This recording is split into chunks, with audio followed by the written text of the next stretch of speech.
sobre desarrollo laboral, ahora la UNAM impulsará a emprendedores universitarios.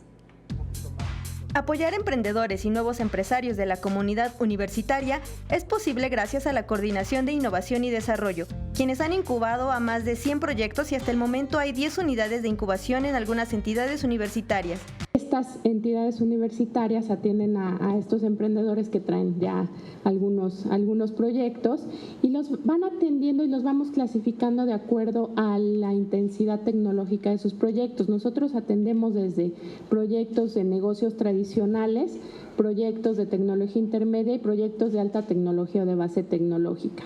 Uno de ellos es Inmersis, idea que surgió de un grupo de ingenieros universitarios egresados de la UNAM, incubados por el sistema Innova UNAM, quienes recibieron orientación para posicionarse en el mercado de la realidad virtual aumentada.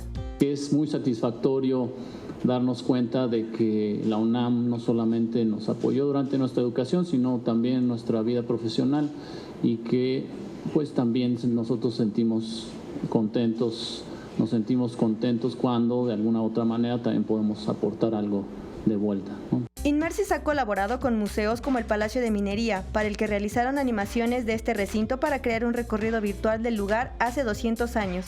Este apoyo que Innova UNAM ofrece a la comunidad universitaria permite beneficiarlos con sus proyectos y a la sociedad generando fuentes de empleo y con un porcentaje alto de éxito. Nosotros concluimos nuestro proceso de incubación cuando ya dejamos a las empresas operando y teniendo ventas. O sea, ahí es donde ya oficialmente lo soltamos. Entonces, nuestro porcentaje de éxito, el porcentaje de éxito de las empresas es bastante